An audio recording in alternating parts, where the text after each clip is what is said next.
রঞ্জা, কি রে তুই এইভাবে আমাকে অর্ডার করছিস কেন? মানে? হ্যাঁ, অর্ডার করলি তো। তোর সামনে কি এখন আমাকে হাত জোর করে রিকোয়েস্ট করতে হবে রঙ্গন? আচ্ছা, লাইফে এমন কি অ্যাচিভ করেছিস যে এতটা সম্মান এক্সপেক্ট করছিস?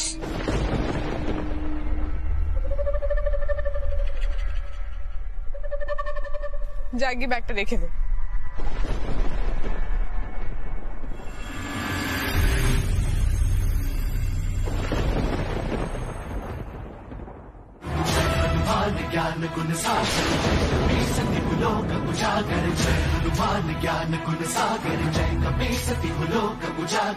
ছোট ম্যাডাম, প্রত্যেক মানুষের অন্যকে সম্মান করা উচিত, তাই না?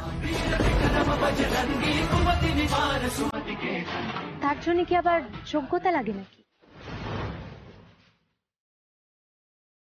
ভালো মানুষ হলেই হয়। আর রঙ্গন দাদা অনেক বড় মনের মানুষ।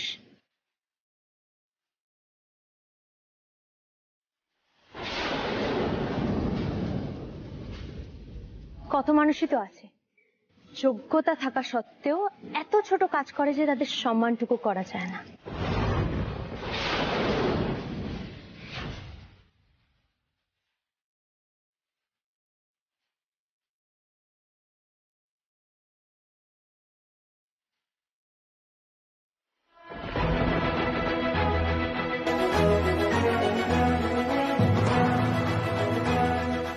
এই মেয়েটা আহিরের সামনে আমাকে কনস্ট্যান্টলি শাসিয়ে যাচ্ছে নিজের মতো করে, আর আমি কিছু করতেও পারছি না।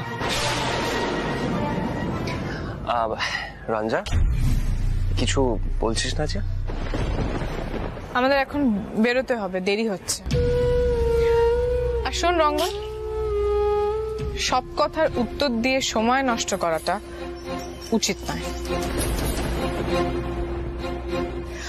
আহির, বলছি আমরা তাহলে বেরোই, না হলে লেট হয়ে যাবে। হ্যাঁ, পিলু তুমি গাড়িতে বসো।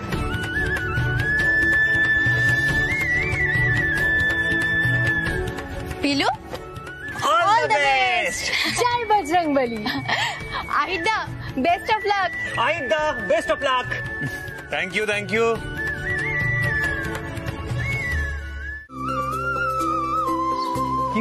কি বলছো এইসব? ওখানে অনেক পিলু, আরে কি করছো? আমি দেখছি কি করা যায়। তুমি আরে বাবা ছাড়ো না। আরে আহির, এগুলো কি করছে? এটা রাস্তা। পিলু, পিলু ছাড়ো না, এগুলো করতে হবে পিলু, না। পিলু তোমার এসব কিছু করতে হবে না। আমি তোমাকে তো বারণ করছি, এসব কিছু করো না। সব বারণ শুনলে বিপদ আছে ওস্তাদজি।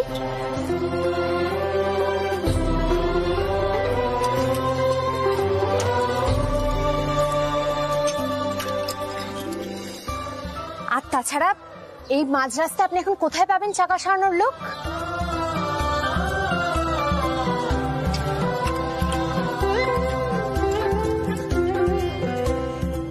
এইসব সামান্য কাজ নিজেরাই করে নেওয়া ভালো।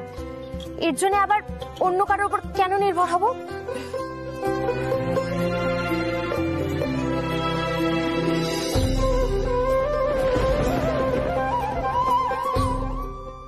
আহির, তুমি প্লিজ ওকে বারণ করো। আমি বুঝতে পারছি না এটা কি হচ্ছে। মা জানলে কি হতো, কোনো আইডিয়া আছে? ওনাকে সুরমণ্ডলকে রিপ্রেজেন্ট করবে, সুরমণ্ডলের ছাত্রী হয়ে এভাবে রাস্তার সামনে বসে নাকি চাকা চেঞ্জ করছে। তুমি প্লিজ ওকে কিছু একটা বলো, বারণ করো। ছোট ম্যাডাম, এখানে কেউ আমাকে চেনে না, চেনে আপনাদের।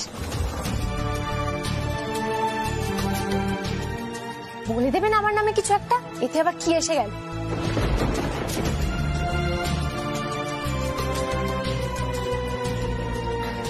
আর তাছাড়া এর মধ্যে তো আমার ছোট হওয়ার কিছু নেই, তাই না?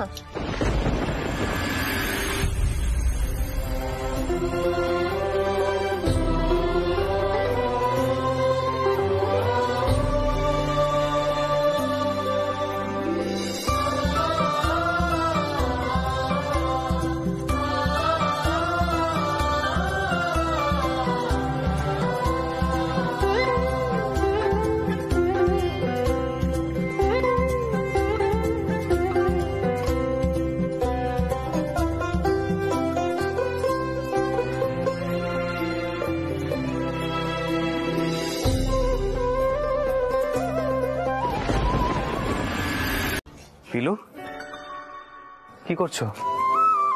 সুটকেস খুলতে পারছো না? না না ওস্তাদজি, পারছি তো। পারছো? আসলে পারবো। যে মেয়েটা অনায়াসে গাড়ির টায়ার চেঞ্জ করতে পারে, সেই মেয়েটা এখন এই সুটকেস খুলতে পারছে না? দেখে আমাকে দাও। না না ওস্তাদজি, আমি পারবো। আমাকে দাও, আমি খুলে দিচ্ছি। আমি পারবো। দেখতে পাচ্ছি কত। আমি পারবো। পিলু, আমাকে দাও। সরো, আমাকে করতে দাও।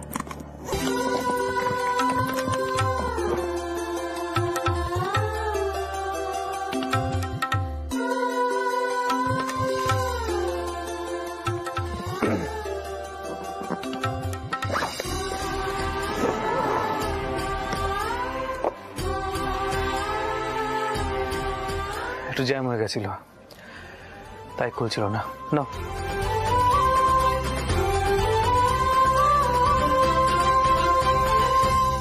তুমি যাও, চেঞ্জ করে নাও, আমি সুটকেসটা রেখে দিচ্ছি।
পিলু,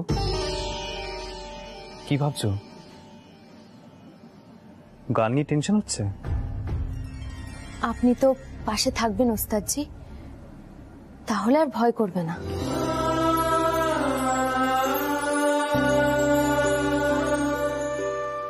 ধরো কাল যদি তোমাকে একা গাইতে হয়? মানে সে আবার হয় নাকি কখনো? পরীক্ষা নিচ্ছিলাম, আমি দেখছিলাম তোমার আত্মবিশ্বাসটা কতটা। শোনো, এমন ভাবে নিজেকে তৈরি করবে যাতে তোমার পাশে কেউ থাকুক বা না থাকুক কিছু যায় আসে না। এটা গুরুজি আমাদের সবসময় শেখান। কাল যখন স্টেজে উঠবে, গান গাইবে, মন খুলে গাইবে, কিচ্ছু ভাববে না, বুঝেছো? আচ্ছা, এখন এই কম্পিটিশন, প্রতিযোগিতা, এইসব কিচ্ছু ভাবতে হবে না, এখন অন্য কিছু করো। কি করব বলুন তো? এত তাড়াতাড়ি তো কেউ ঘুমায়ও না।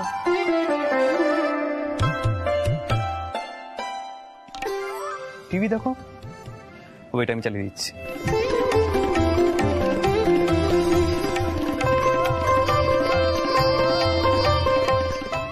নাও, চালিয়ে দিয়েছি, দেখো, আমি তো বই পড়ি।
পিলু,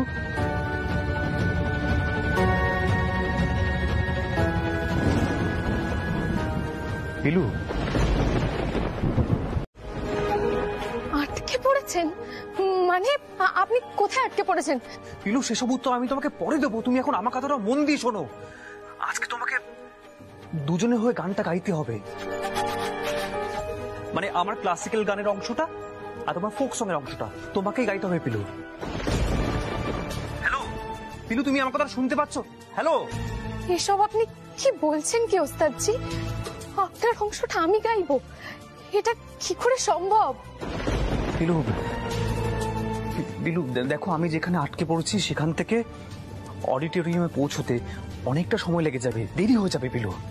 পিলু, তুমি তো বজরংবলীর ভক্ত, তোমার অনেক সাহস আছে পিলু, তাই তুমি একদম ভয় পাবে না, কান্নাকাটি করবে না।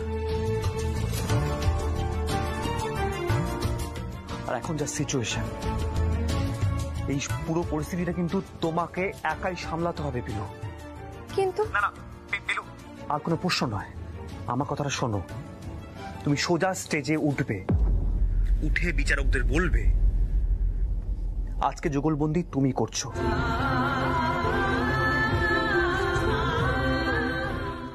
আজকে যুগলবন্দি তুমি করছো। দুই ধরনের গানের যুগলবন্দি তুমি একাই করবে, সেটা বিচারকদের বলবে পিলু। পিলু, পিলু আমার কথাটা শোনো। পিলু, তোমার উপর আমার সম্পূর্ণ ভরসা আছে। সুরমণ্ডলের মান সম্মান একমাত্র তুমি বাঁচাতে পারবে পিলু। তুমি ভয় পেও না, তুমি পারবে। হ্যালো, হ্যালো পিলু, তুমি আমার কথাটা শুনতে পাচ্ছ? পিলু, ঠিক আছে ওস্তাদজি, আপনি যখন ছাত্রীর ওপর এতটা ভরসা করছেন তখন আমি আর ভয় পাবো না। আপনি সাবধানে থাকবেন, আপনার কোনো বিপদ হবে না। আমি বজরংবলীর নাম করে এখন মঞ্চে উঠছি, তারপর যা হবে দেখা যাবে। তবে একটা কথা বুঝতে পারছি, কেউ ইচ্ছে করে চাইছে যাতে আমাদের মুখটা ছোট হয়, কিন্তু পিলু আজ সেটা হতে দেবে না। জয় বজরংবলী। এবার মঞ্চে আসতে অনুরোধ করছি আহির বসু মল্লিক এবং পিলু বসু মল্লিককে। এনারা সুরমণ্ডলের পক্ষ থেকে গান গাইবেন। ছাড়ছি ওস্তাদজি।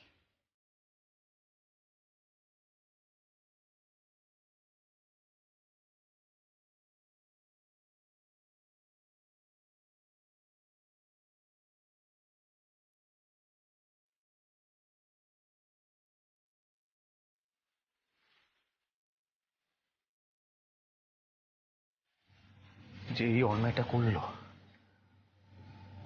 তাকে আমি ছাড়বো না, তাকে আমি কিছুতেই ছাড়বো না।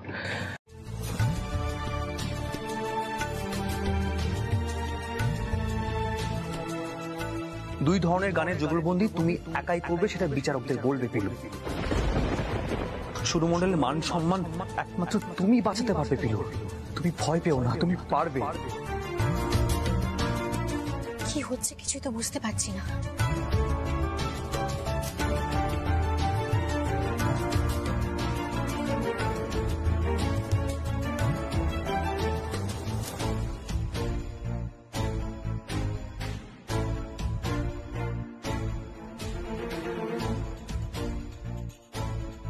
রঙ্গনি বা গেল কোথায়? আমি গিয়ে দেখি একবার। জ্যোতি, সুদীপ্ত, চল তো আমরা ব্যাক স্টেজে গিয়ে দেখি। চল। না সিঞ্জিনিদি, এবার যা দেখার আমি দেখব। সুরমণ্ডলের সম্মান নিয়ে ছেলে খেলা এটা আমি সহ্য করব না। আর পিলু কি ভেবেছে? ওর কোনো ক্ষমতা আছে আহিরের পোর্শনটা গাওয়ার? কতটা জানে ও? আমি দেখছি।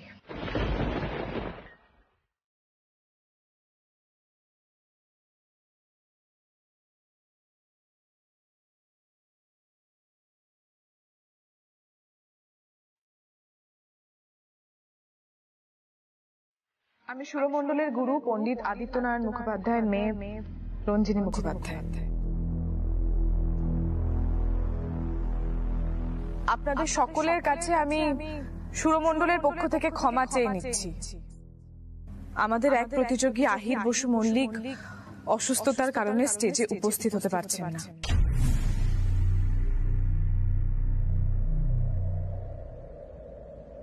আমরা নাম উইথড্র করছি।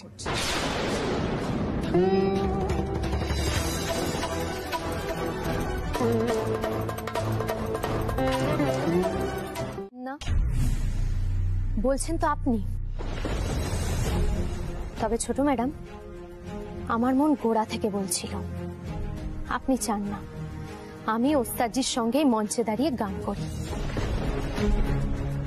মন বলছিল, তাই কোনো প্রমাণ নেই, তবে প্রমাণও হয়ে যেতে পারে। আমার মনটা খুব ভুল কথা বলে না।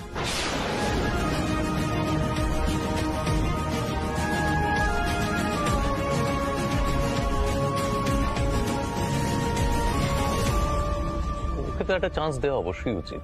হ্যাঁ হ্যাঁ, দেওয়া উচিত, নিশ্চয়ই।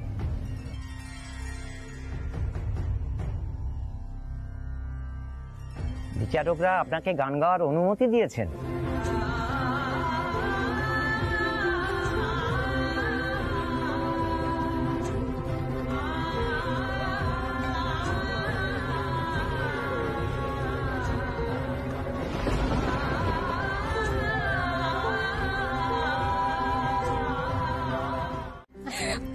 আমি যে কি উত্তেজিত হয়েছি না, খবরটা শুনে তুই ভাবতে পারবি না। ও দিদি ভাই, পিলুকে কিছু বলো, চুপ করে আছে কেন বলো। এই পিলু, যাও বড় ম্যাডামকে প্রণাম করো, প্রণাম কর, প্রণাম কর। পিলু, এই ট্রফিটা তুমি নিজে মনির হাতে তুলে দাও।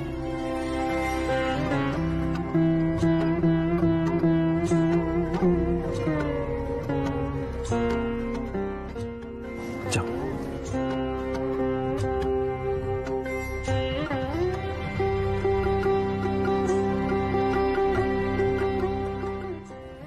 বড় ম্যাডাম, এবার আপনাকে একটা প্রণাম করতে পারবো তো?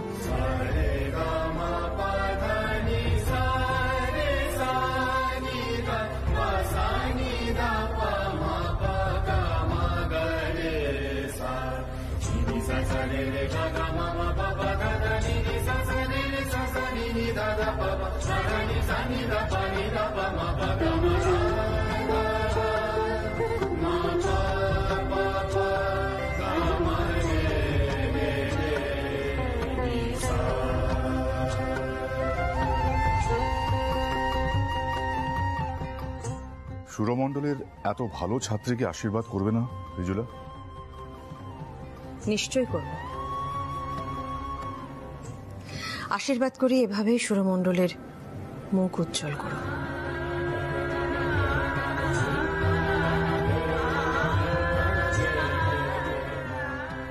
বড় ম্যাডাম, এর থেকে বড় আশীর্বাদ আর হতেই পারে না। আপনাদের সকলের আশীর্বাদ মাথার উপর ছিল বলেই সকলের সম্মানটা বাঁচাতে পেরেছি।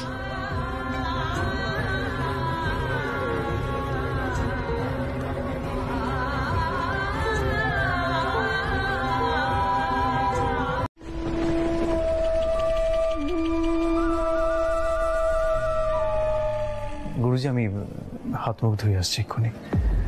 হ্যাঁ, যা।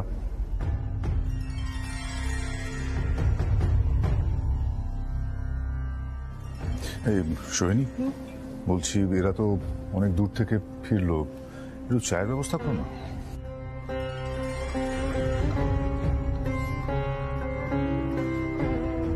পিলু, আমি গঙ্গার ঘাটে গেলাম, তুমি একটু এসো, তোমার সঙ্গে কথা আছে। পুরো অভিজ্ঞতাটা জানতে হবে তো। আসছি গুরুজি, এক্ষুনি আসছি।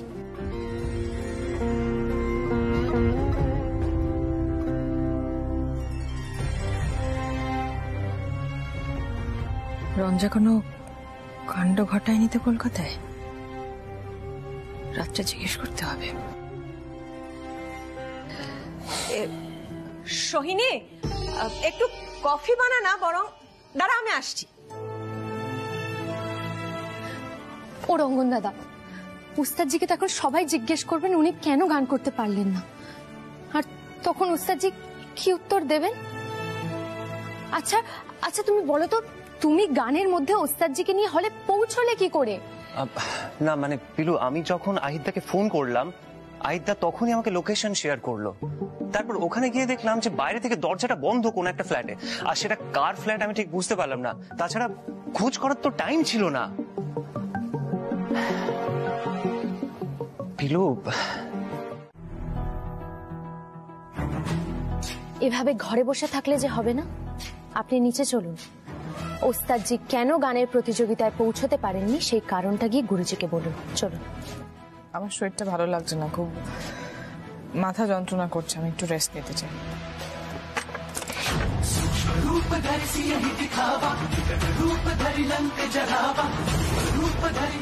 কিন্তু গুরুজির সামনে ওস্তাদজির যে অসম্মানটা হচ্ছে সেটা তো মেনে নিতে পারা যায় না, তাই না? পিলু, তোমার সাহস কিন্তু দিন দিন বেড়েই যাচ্ছে। তুমি কোন অধিকারে আমার সঙ্গে এইভাবে কথা বলো? যাও, এখান থেকে বেরিয়ে যাও। সেক্ষেত্রে আমি তাহলে গুরুজি আর বড় ম্যাডামকে সবটা বলবো।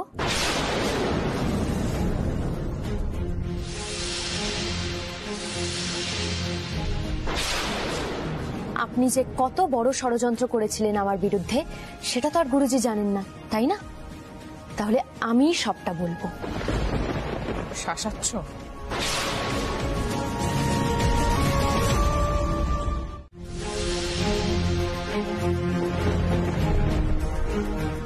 আর তোমার মূর্খামির বিষয়ে আমি পরে কথা বলছি তোমার সাথে।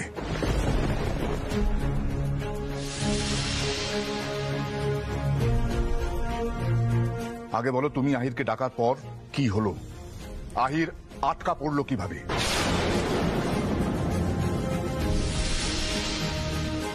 কিন্তু রঞ্জা, তুই তো গানের জায়গায় পৌঁছেছিলি, আহির তার কি হলো?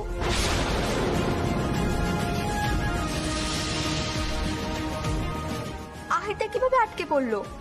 ও আহিরদা, তুমি বলো না।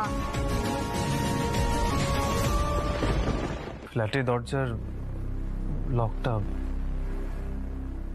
ভেঙে গিয়েছিল।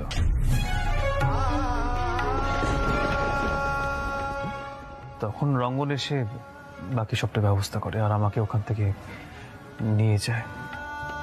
আশ্চর্য, রঞ্জা চলে গেল, ও জানতেই পারলো না এসব হচ্ছে।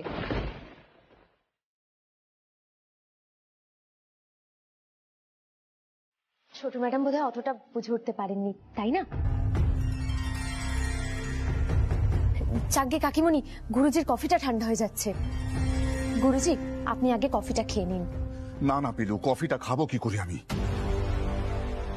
রঞ্জা, তুমি এটা কি কাণ্ড করেছো? আদিত্য, আজকে একটা সুন্দর দিন, তুমি প্লিজ এত রাগ করো না। হ্যাঁ, ও ভুল করেছে রঞ্জা, ছোট তো, ভুল তো করতেই পারে, তাই না? আমি কথা বলছি ওর সঙ্গে, তুমি কফি খাও না। রঞ্জা, রঞ্জা, তুমি যেটা করেছো সেটা কিন্তু খুব ভুল, খুব অন্যায় কাজ করেছো। এরকম ছেলে মানুষ কেউ করে? এরকম কাজ আর কখনো করবে না। যাও ঘরে যাও, ঘরে যাও।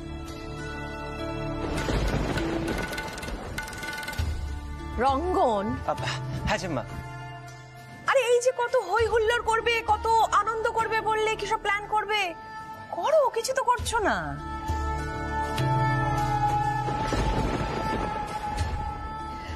আহির, তোমাকে একটা কথা বলি।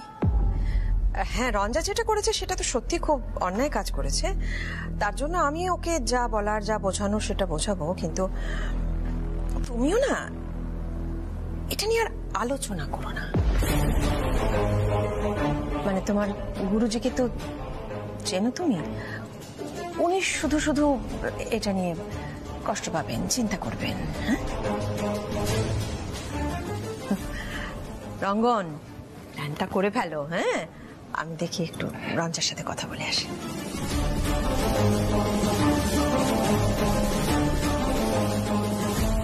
পিলু শোন না, আমার না ব্যাপারটা ভালো ঠেকছে না, কেমন যেন মনে হচ্ছে আমার। তুই আমাকে খুলে বলতো ঠিক কি হয়েছিল। থাক না কাকিমণি, আমরা বরং একটা ফুচকা পার্টি করি, কেমন হবে? এই তো, এটা দারুণ কথা বলেছো তুমি। কিন্তু শোনো না, তার আগে জেঠুমণিকে গিয়ে ধরো, না হলে আহিরদা পারমিশন দেবে না। আরে দূর, আদিত্যদা একবার হ্যাঁ বলে দিলে কেউ আপত্তি করবে না বলেই মনে হয়। যাকে তোরা সেসব বিষয়ে কথা বলে না, আমার রান্নাঘরে অনেক কাজ, তোদের সঙ্গে বকবক করলে আমার চলবে, আমি রান্নাঘরে যাই। পিলু পিলু, এই দাদা দাদা দাদা, তুমি এখানে বসে আছো? দাদা আমাকে ছাত্রী তো ক্যান্টার কাণ্ড করে দিছে, ফাটায় দিছে একেবারে। তুমি এখানে এইভাবে বসে আছো কেন? ভালো হয়েছে তুই এসে গেছিস। বলছি পিলু বোধহয় ভেতরেই আছে, মায়ের সাথে হইচই করছে। কি হয়েছে? বলছি তোর সঙ্গে আমার একটা আলোচনা আছে। আমার লাগে তোমার আলোচনা? কি আলোচনা তুমি এবারে করে ফেল?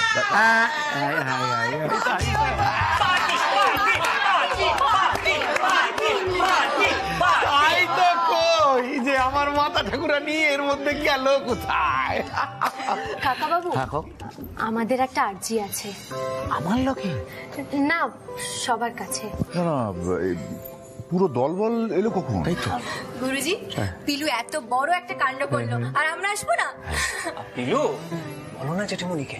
আরে বলো না। হ্যাঁ, না মানে জেঠুমনি, আমি বলছিলাম যে পিলু মানে পিলু আজ যেটা চাইবে সেটা কিন্তু দিতে হবে। আজ তো একেবারে বাড়িতে একটা ঘটনা ঘটছে, ফুচকা খাওয়া। না না, আমি তো এসব খাই না, তোমরা ভালো করেই জানো। হ জানি, কিন্তু বউ যদি আদর কইরা কিছু খাওয়ায় সেইটা খাইতে হয়, বুঝলা? ওমা, তুমি তো আজকে টাইমিং এ তুলসী চক্রবর্তী। আর এই দুই কান যে এইভাবে লজ্জা পাইতেছে, তাতে মনে হয় কি উত্তম সুচিত্রা।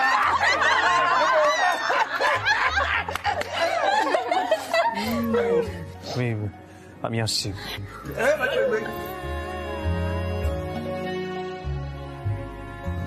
আমি খাবো না। একটা খেয়ে দেখুনি না ওস্তাদজি, আপনার ওই মোমোর থেকে অনেক ভালো স্বাদ। সেদিন যেটা খাওয়ালেন না। আহিদা, আমরা তো জানতাম তুমি সব বাইরের খাবার খাওই না। মোমোটাও তো ফাস্ট ফুড, তাই না? আহিদা, তুমি কিন্তু ফেসে গেছো। বাবা বাবা, দেখেছো কাণ্ড? সবাই যে যার মতো লুকিয়ে চুরিয়ে খায়, কিন্তু দোষ হয়